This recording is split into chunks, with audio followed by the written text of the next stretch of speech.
Mike Perry punches older man in bar dispute, police say 3 assaulted. UFC welterweight Mike Perry was caught on video punching an older man after an apparent dispute at a restaurant. Perry, 28, punched the man after a verbal dispute as an unknown woman tried to lead him out of the restaurant. Perry told the man, "I'll knock your old ass out," before throwing a punch that appeared to knock the man down. Patrons of the bar can be heard gasping, and security appears to intervene as Perry sits outside on a bench. Police in Lubbock, Texas, confirmed to MMA fighting a man matching Perry's full name, Michael Joseph Perry, and date of birth was involved in an alleged assault on July 7 at Table 82 in Lubbock, Texas, where Perry's girlfriend, Latree Gonzalez lives and where the UFC welterweight trained for his most recent fight. Perry took to Twitter as the video went viral. His manager Malky Kawa did not immediately respond to a request for comment. According to police, there were 3 victims in the alleged assault. Perry was questioned on scene, but not arrested. The charge listed on Perry's record was class A assault, a misdemeanor. Perry will be required to show up in court and could face a fine of $500. TMZ reported the man Perry allegedly punched was transported to the hospital. Witnesses said the fighter was drinking berry mojitos and punched an employee after being asked to leave the restaurant. Several times during the video, Perry shouts a racial slur as cooler heads try to intervene, and Perry yells at the woman who led him out, "You ain't on my side, B*TCH. Perry's girlfriend, Latree Gonzalez, appears to walk out of the establishment just before the scene turns physical. Video of the incident surfaced on Wednesday night via Twitter user MMA Egypt. The alleged assault is not the first time Perry has been caught fighting outside the cage on video. He posted a video where he knocked out a man outside another bar after an altercation. Perry was most recently seen in the octagon at UFC on ESPN 12, where he outpointed Mickey Gall to rebound from his first knockout loss in a fight against Jeff Neal this past December.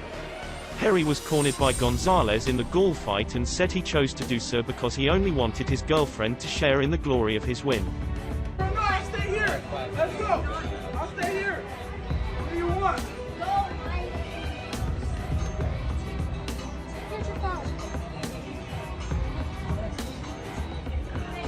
I'll just wait here, bro. Don't worry about it. No, y'all calling the cops? I'll stay because if I leave and y'all gonna I have a side.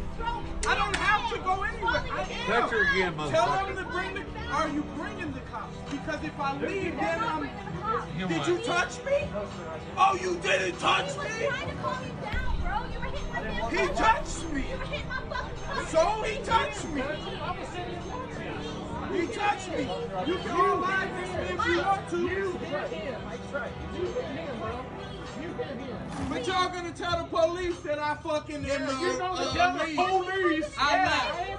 But y'all knock your old ass out too. You do it, motherfucker, you fat piece of shit. Hey, no. Hey! He grabbed my leg.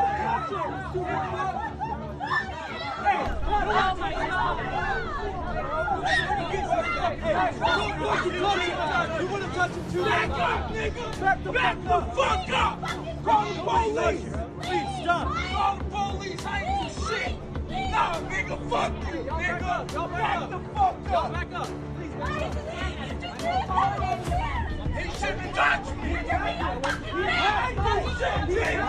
Fuck you up! You ain't on my side, bitch! You ain't on my side, bitch! Y'all don't see shit how it is! Y'all don't wanna see. Jose Aldo thinks it's a horrible time to try to start a fighter union.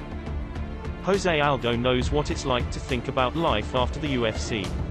As recently as last year, the former featherweight champion, who looks to add a second world title to his collection when he meets Petr Yan this Saturday at UFC 251 for a vacant bantamweight championship, had openly discussed making 2019 the final campaign of his storied career, though he eventually signed a new 8-fight deal in May 2019 to continue competing for the UFC.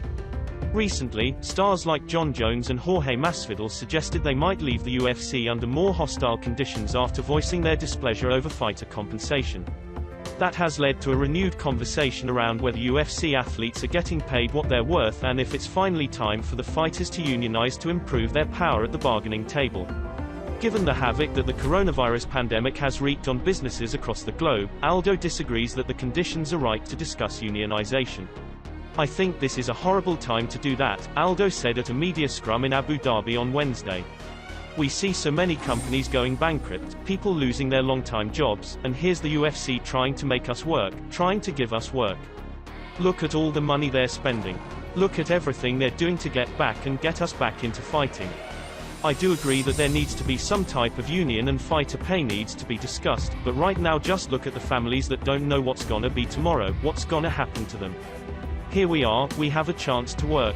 We've made it this far. It's hard enough to get here, so this is not the right time to do that. Along with Jones and Masvidal, other champions have made headlines for career decisions related to money. Conor McGregor announced another retirement on social media, expressing his disappointment in some of the UFC's matchmaking decisions, while Henry Cejudo followed his own retirement announcement by suggesting that he could be lured back into the octagon for the right price. Regarding Cejudo, Aldo sounded surprised that the two-division champion decided to hang up the gloves. I think that it was really ill-advised, Aldo said. He's a young guy, he's totally capable of still fighting, he should still be fighting. And you should stop fighting when you feel like you can't really back up, so I think it was ill-advised to stop. Despite some up and downs during his time with the promotion that he's called home since 2011, Aldo had nothing but praise for the way the UFC has handled its business in the face of COVID-19. For its July Fight Island shows, officials laid out a comprehensive plan for testing fighters to maximize safety and keep the show running as smoothly as possible. Aldo is amazed by what he's seen. I'm really happy, I'm really impressed with everything, Aldo said. The UFC's making everyone feel really comfortable. The quarantine was fine, I didn't have a problem with that. The whole process to come here, the whole infrastructure, everything that's put in place, I'm pretty amazed, and it's kind of surreal to see all this happening. All this good happening in this bad time. Jon Anik, Alexander Volkanovski knew he'd have to beat Max Holloway twice. While much of the attention is on the new main event between Kamaru Usman and Jorge Masvidal, the lead play-by-play voice of the UFC is just as excited for the other two world title fights set for this Saturday night. Most notably, Jon Anik is fascinated by the UFC 251 co-main event for the UFC featherweight title as Alexander Volkanovski defends against the man he dethroned at UFC 245, Max Holloway. When we sat down with Volko during the first Holloway fight, he sort of has this feeling, as a lot of guys do going into their first UFC title fight against a long-reigning champion, that he was going to have to beat Max Holloway twice, Anik told MMA Fighting while appearing on a recent episode of What the Heck. Volkanovski snapped Holloway's impressive 14-fight divisional winning streak via unanimous decision. The Great enters the first Fight Island event on an incredible 18-fight winning streak that goes back over 6 years. In fact, the last time the 31-year-old tasted defeat, it was in his fourth professional fight in May 2013. While a lot of fans and pundits are focused on the adjustments Holloway will have to make in order to regain his title, Anik is just as captivated with Volkanovski's game plan heading into his first title defense. I'm not saying that Eugene Behrman and the City Kickboxing guys held back necessarily the first time around, but they knew they were going to have to beat this guy twice, Anik explained. Perhaps, a lot of people are focusing on the Holloway adjustments and not thinking about Volkanovski's game plan and how he would approach a second fight differently. I'm fascinated to see what the consensus greatest featherweight of all time, Max Holloway, can do to try and force the issue, and try to make this a different fight. In the first matchup, Volkanovski swept the first 3 rounds on all scorecards. While one judge gave the championship stanzas to the now reigning champ, the others scored those rounds 10-9 for Holloway. Anik, admittedly not a judge, sides with the former. Even though he did rally late, one of those judges had it 50-45 for Volko, Anik said. He gave Volkanovski all 5 rounds and I kind of saw it that way, too. Maybe there was a round for Max in there late, but I saw an argument that Volkanovski had a clean sweep that night. Holloway's got to make a lot of adjustments. I think Volkanovski will come with a tweaked game plan as well. I'm just absolutely fascinated by championship rematches, anyway. The championship triple-header on Yas Island kicks off with a vacant bantamweight title bout between Petr Yan and former 145-pound king Jose Aldo. No Mercy has won 9 straight, 6 of which were in the octagon, as he looks to capture his first UFC title against a true legend of the game. While there's a huge main event at the top of the bill between Usman and Masvidal, Anik is reminding fans that there's a lot to like on this stacked UFC 251 card. For Petr Yan, what a stud, man, he said. If he can beat Jose Aldo to begin the Yan era, no better way to do it. As much as I have to do to get to Abu Dhabi in terms of nasal swabs and everything else, I can't wait to see these fights play out on the island.